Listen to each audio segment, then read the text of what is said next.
University మంచి భవిష్యత్తు కోసం తెలుగు విద్యార్థులు ఇష్టపడే యూనివర్సిటీ. కాల్ 9059052378 9059052379.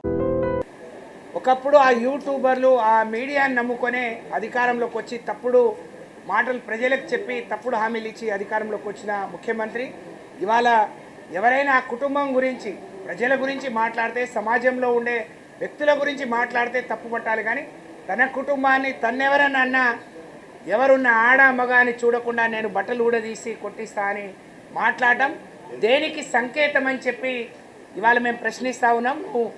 ఈ రాష్ట్రం ఈ రెండు సభల నుంచి అత్యంత గౌరవప్రదమైన సభల నుంచి నువ్వు ప్రజలకు ఏం చెప్పదలుచుకున్నావు?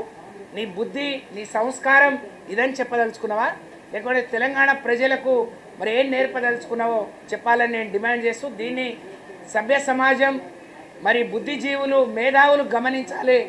ఇలాంటి ముఖ్యమంత్రిని ఎన్నుకున్నందుకు ఇవాళ తెలంగాణ ప్రజానికం బాధపడే విధంగా నొచ్చుకునే విధంగా మరి అదే యూట్యూబర్లను లేకపోతే మీడియాని ఈ విధంగా మాట్లాడటం చాలా దారుణం. దీన్ని తీవ్రంగా ఖండిస్తున్నాం. సభ్య సమాజం కూడా దీన్ని ఖండించాలని నేను విజ్ఞప్తి చేస్తూ ఉన్నాను.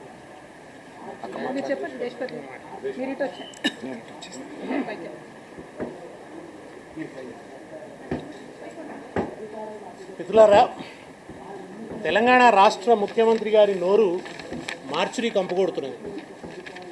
ఆయన శవభాష మాట్లాడుతున్నాడు. ఇవాళ ఎంత హాస్యాస్పదంగా ఉంటుందంటే ముఖ్యమంత్రి గారి వైఖరి. ఇవాళ అసెంబ్లీలో మాట్లాడుతూ ఆయన ఒక మాట అంటున్నారు, ఎవరైనా సంస్కారం పరిచి మాట్లాడితే బట్టలిప్పి బజార్లో తిప్పుతామని అంటున్నాడు. సంస్కారం మరిచి మాట్లాడితే బట్టలిప్పి బజార్లో తిప్పుతాం. ఇంత గొప్ప సంస్కారాన్ని ఆయన అసెంబ్లీలో ప్రదర్శిస్తున్నాడు. ఇవాళ తెలంగాణ సంస్కృతికి, తెలంగాణ రాజకీయ సంస్కృతికి, తెలంగాణ ఉద్యమ స్ఫూర్తికి, ఆత్మగౌరవానికి, మొత్తం తెలంగాణ సమాజానికి ఒక మాయని మచ్చలాగా మారింది ముఖ్యమంత్రి గారి మాట తీరు. తెలంగాణ ఉద్యమ సారథి, స్వరాష్ట్ర సాధకుడు, తొలి ముఖ్యమంత్రి కల్వకుంట్ల చంద్రశేఖరరావు వారి గురించి మొన్న రవీంద్ర భారతిలో ముఖ్యమంత్రి గారు చేసిన అత్యంత జుగుప్సాకరమైన, అమానుషమైన, అసభ్యకరమైన వ్యాఖ్యల్ని యావత్ తెలంగాణ సమాజం ఖండిస్తున్నది. ఇంగితం ఉన్న వాళ్ళు ఎవరైనా ఖండిస్తారు దాన్ని. బహుశా కాంగ్రెస్ నాయకులు తప్ప, ఆయన అనుయాయులు, ఆయన ఫాలోవర్సు, ఆయన భజన బృందాలు తప్ప ఇంగితం ఉన్న వాళ్ళు ఎవరైనా ఖండిస్తారు. వరిష్ఠ సంపాదకులు ఖండిస్తున్నారు, మేధావులు ఖండిస్తున్నారు, ఆందోళన వెలిబుస్తున్నారు. ముఖ్యమంత్రి ఇట్లా మాట్లాడితే ఎట్లా? ఇవాళ తెలంగాణ పరువు పోతున్నది దేశంలో. ముఖ్యమంత్రి గారు ఇలా మాట్లాడతారని, ఇంత అన్యాయమైన భాష మాట్లాడతారని. ఇవాళ ఈ వ్యాఖ్యలు కేవలం దిగజారుడు వ్యాఖ్యలు మాత్రమే కాదు, ప్రజాస్వామ్య విలువల్ని మంటగలిపే వ్యాఖ్యలు మాత్రమే కాదు, మనుషుల మధ్య ఉండే కనీస గౌరవ మర్యాదల్ని కూడా కాలరాచేటువంటి వ్యాఖ్యలు. మామూలు మనుషులు మాట్లాడుకునేటప్పుడు కూడా శుభంగోర్రా పెళ్లి కొడుకు అంటారు. అటువంటిది ఆయన అశుభ సూచకమైన మాట మాట్లాడతాడు నిరంతరం కూడా. ఆయనకు అట్ల తప్ప ఇంకో రకంగా మాట్లాడరాదు. నేతి బీరలో నేయి వెతకలేము, ముఖ్యమంత్రి గారిలో సంస్కారాన్ని వెతకలేము. ఇది వాళ్ళ ఈ రాష్ట్రంలో నెలకొన్నటువంటి పరిస్థితి. ఈ వ్యాఖ్యలు కేవలం దిగజారుడు వ్యాఖ్యలు కాదు, మానవత్వాన్ని మంటగలిపే వ్యాఖ్యలు. ఏమన్నాడు ఆయన? ఎంత ఒక దుర్మార్గమైనటువంటి పద్ధతిలో ఒక నీచత్వానికి పరాకాష్ఠగా నిలిచినటువంటి వ్యాఖ్యలు. కేసీఆర్ గారి కాలు విరిగిన ఘటనను ప్రజల తీర్పుతో ముడిపెట్టి ఆయన మరణం కోరటం ఏ రకం రాజకీయ సంస్కృతిది? ఎంత నీచమైనటువంటి రాజకీయ సంస్కృతి, ఎంత వికారమైన మనస్తత్వం. ముఖ్యమంత్రి గారి మనస్తత్వం ఎంత వికృతమైంది, ఎంత శాడిజం దాగి ఉంది ఆయనలో అన్నదానికి ఆ వ్యాఖ్యలు అర్థం పడుతున్నాయి. నువ్వు వెళ్ళి పరామర్శించి వచ్చినావు కదా, అబ్బా ఎంత హుందాతనాన్ని చూపించాడు తెలంగాణ రాష్ట్ర ముఖ్యమంత్రి అని మీకు సంబంధించిన మీడియా పెద్దలంతా కూడా బాకాలు ఊదారు కదా ఆ రోజు. మరి వాళ్ళు ఈ వ్యాఖ్యలను ఏమంటారు ఆ మీడియా పెద్దలు? ఆ రోజు రాసిన వాళ్ళు, రాతలు రాసిన వాళ్ళంతా, ముఖ్యమంత్రి గారిని ఆహాని పొగిడిన వాళ్ళంతా, సోకాళ్ళు మేధావులంతా. ఒక ఆయన మాట్లాడతాడు, కేసీఆర్ గారు ఇలా కాలు ఊపుతూ రాజకీయాలంటే ఆయనకు ఒక గేమ్ అని మాట్లాడతాడు. ఈ ముఖ్యమంత్రికి రాజకీయాలంటే బ్లేమ్ గేమ్. ఇప్పుడు ఆయనకు మాటలు రావా? ఇవాళ ఎవరు కనబడుతున్నారు మీకు రేవంత్ రెడ్డిలో? మన గ్రీస్ తాత్వికుడైన సిసిరో కనబడుతున్నాడా? కార్ల్ మార్క్స్ కనబడుతున్నాడా? లేకుంటే మా తత్వవేత్తలు కనబడుతున్నారా? ఎవరు కనబడుతున్నారు మీకు? ఎటువంటి దుర్మార్గమైనటువంటి మాటలు మాట్లాడుతున్నారు ఆయన? ప్రతిపక్ష నేత గురించి ఆయన అంత అశుభసూచకంగా మాట్లాడొచ్చునా? పైగా ఏమంటున్నాడు? వ్యక్తిగతంగా మాట్లాడలేదని వాళ్ళ మంత్రులు సమర్థించేటువంటి ప్రయత్నం చేస్తున్నారు. స్పష్టంగా అన్నాడు ఆయన, స్ట్రెచ్చర్ మీద పన్నుకున్నాడు అన్నాడు. పార్టీ అని అనలేదు ఆయన. మార్చురికి పోతాడు అని వ్యక్తిని ఉద్దేశించి అన్నాడు. వ్యక్తిగత దూషణలకు ఆయన నిరంతరం పాల్పడుతుంటాడు. ఆయన ఎప్పుడు హరీష్ రావు గారి గురించి మాట్లాడినా కానీ ఇంతెత్తుంటాడు అంతెత్తుంటాడని భౌతిక దాడులకు పాల్పడుతుంటాడు. ఇవాళ ఏమైపోయిందంటే ఆయన అట్లా మాట్లాడుతుంటే యువతల పక్షం వారు కూడా ఎక్కడో ఒకసారి సహనం కోల్పోయి ఆయన భాషలోకి దిగాల్సి వస్తుందన్నమాట. అంటే తను దిగజారడం కాకుండా ఎదుటి వాళ్ళని కూడా దిగజార్చగలిగినటువంటి సమర్థుడి వాళ్ళ ఈ ముఖ్యమంత్రి. అంత వికారంగా ఆయన మాట్లాడుతున్నాడు. దీన్ని ప్రజాస్వామికవాదులు విజ్ఞులు అయిన వారు ఎవరైనా కూడా ఆమోదించరు, భరించరు, క్షమించరు.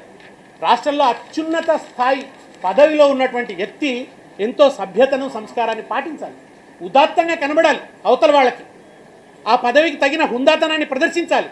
కానీ వాళ్ళ ముఖ్యమంత్రి గారి మాట తీరును చూస్తే ఆయన ఆ పదవికి సరైన వ్యక్తి అనే అభిప్రాయం ఈ రాష్ట్రంలో ఎవరికి కలగడం లేదు ఆయన మాట తీరును చూస్తే. ఇవాళ నిజానికి ఎవరన్నా ఏమన్నా అంటే ఏదో దాన్ని మనం సర్దుకుపోవచ్చు, రకరకాలుగా మాట్లాడతారులే ఏముంది అనుకుంటాం రాజకీయాలలో. కానీ బాధ్యతాయుతమైన పదవిలో ఉన్నటువంటి ముఖ్యమంత్రి పదవిలో ఉన్నటువంటి వ్యక్తి ప్రతిపక్ష నాయకుడి గురించి ఇంత హేయంగా వ్యాఖ్యానించడం చాలా ఆందోళనకరం. తెలంగాణ సమాజం దీని మీద ప్రతిస్పందించవలసి ఉన్నది. ఇది ఒక బీఆర్ఎస్ సమస్య కాదు, తెలంగాణ రాజకీయ సంస్కృతికి సంబంధించినటువంటి సమస్యగా పరిగణించాలి.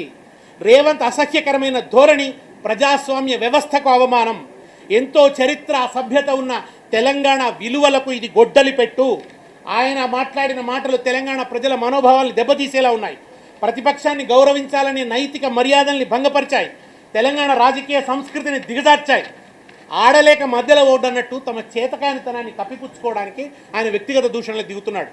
ముఖ్యమంత్రి గారు మాట్లాడుతుంటే ఏముండాలండి? తెలంగాణ అభివృద్ధి గురించి ఉండాలి, తెలంగాణ సంక్షేమం గురించి మాట్లాడాలి. ఆయన ఉపన్యాసంలో పావు వంతు కూడా అది ఉండదు.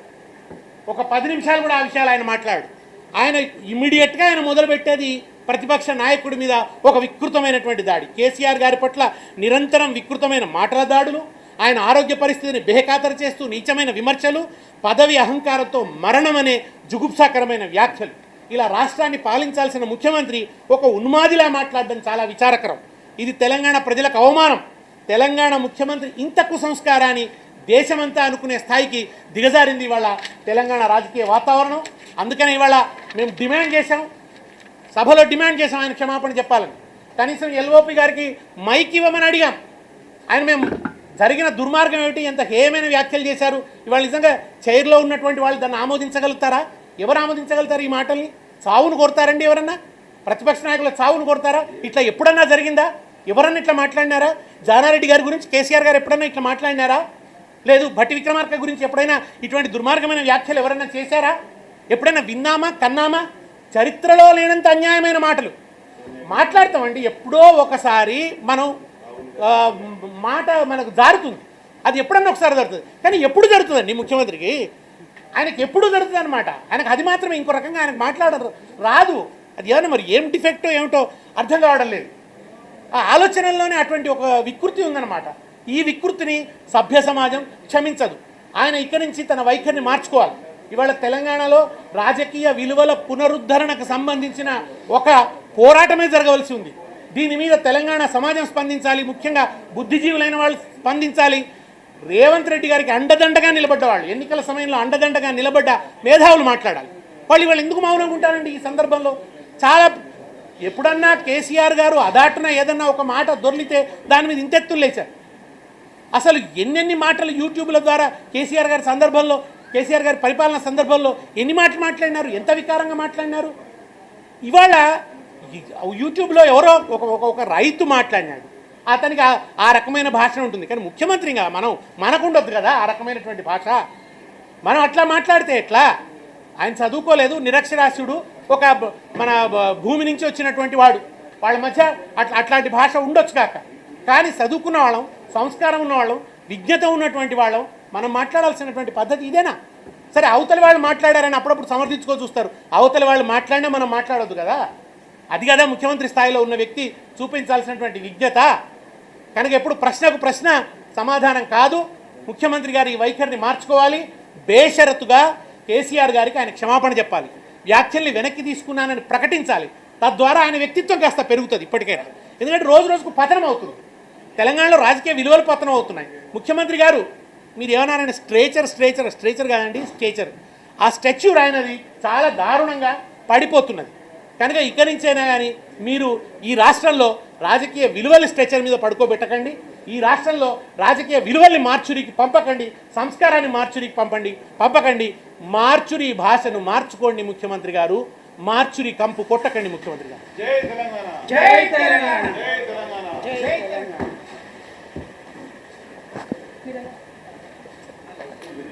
జై తెలంగాణ. జై తెలంగాణ. ఈరోజు శాసన ఓకేనా?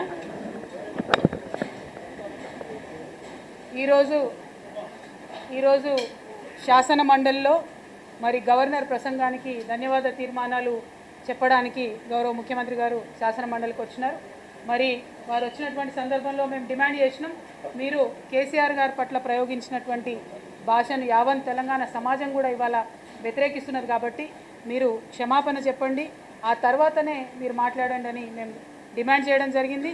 కానీ మా ప్రతిపక్ష నాయకుడికి మసూనాచారి గారికి కూడా కనీసం మాట్లాడే అవకాశం కూడా ఇవ్వలేదు ప్రభుత్వం. ఈ యొక్క వివక్షను మేము గమనిస్తూ ఉన్నాం, తెలంగాణ ప్రజలు కూడా గమనిస్తూ ఉన్నారు. మీ అందరికీ తెలుసు, భారతదేశంలో బలంగా మనం కర్మ సిద్ధాంతాన్ని నమ్మేటటువంటి వాళ్ళం. మనం ఏది చేస్తామో అది మనకు వాపసు వస్తుందట. ఈరోజు అసెంబ్లీలో ముఖ్యమంత్రి గారు బాగా బాధపడుతున్నారు, నా కుటుంబాన్ని నా పిల్లల్ని అందరినీ కూడా తిట్టినారు. మరి గత 5-6 ఏళ్లుగా వారు చేసినటువంటి పనే ఇవాళ మళ్ళీ వారి మీదకి తిరిగి రిటర్న్ వచ్చింది. అది ఎవరు చేయిస్తున్నది కాదు, ఎవరు చేయగోరింది కాదు. ఏదైతే సంస్కృతి మీరు మొదలు పెడతారో తిరిగి అదే మన దగ్గరకు వస్తుందనే విషయం ఇవాళ ముఖ్యమంత్రి గారి విషయంలో రుజువైంది. కాకపోతే మేము బీఆర్ఎస్ పార్టీగా చాలా హుందాగా రాజకీయంగా ప్రజల సమస్యలను మాట్లాడదలుచుకున్నాం కాబట్టి గౌరవ ముఖ్యమంత్రి గారు అనుచితమైనటువంటి వ్యాఖ్యలను వెనక్కి తీసుకోండి, తర్వాత చర్చ చేద్దామని చెప్పాం. దానికి వారు ఒప్పుకోలేదు. ఇంకా దారుణం, ఇవాళ అసెంబ్లీ సమావేశాలను చూస్తూ ఉంటే ఒక 2 ఆడబిడ్డల్ని అరెస్ట్ చేస్తున్నారు. సరే, వాళ్ళు తప్పు చేసి ఉండొచ్చు, వాళ్ళు జర్నలిస్టిక్ విలువలు పాటించకపోవచ్చు.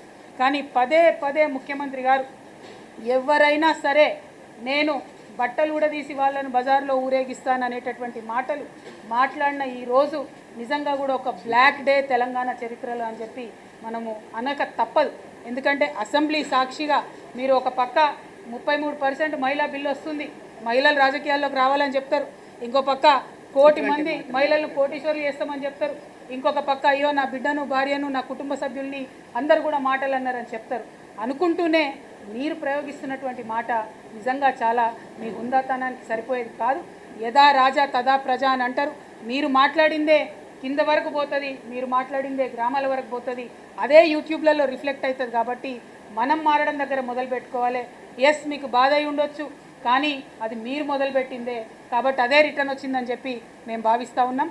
ఆనాడు మీరు కేసీఆర్ గారిని కావచ్చు, మా ఇంట్లో చంటి పిల్లల్ని కూడా కావచ్చు, ఎవరిని వదిలిపెట్టకుండా మాట్లాడినటువంటి మాటలు తెలంగాణ సమాజం మర్చిపోలేదు. కాబట్టి ఆ మాటలను, ఈ మాట పట్టింపులను 2 కుటుంబాల మధ్య వ్యవహారంగా చేయకుండా ప్రజా సమస్యల మీద మీరు దృష్టి పెట్టండి.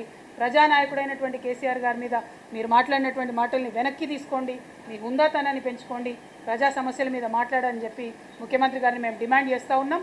మేము ఇవాళ వాకౌట్ చేసేసి రావడం జరిగింది. ఎందుకంటే మంత్రులు కూడా చాలా విచిత్రమైన వైఖరితోని మీరు ఉంటే ఉండండి, సభలో వెళ్ళిపోతే వెళ్ళిపోండి అని చాలా దురుసుగా దురహంకారంతో మాట్లాడుతూ ఉన్నారు. ఇటువంటి అహంకారపూరితమైనటువంటి వైఖరికి ప్రజలు తప్పక బుద్ధి చెప్తారని చెప్పి మంత్రులకు, ముఖ్యమంత్రి గారికి కూడా మేము తెలియజేస్తూ ఉన్నాము. Thank you. జై తెలంగాణ.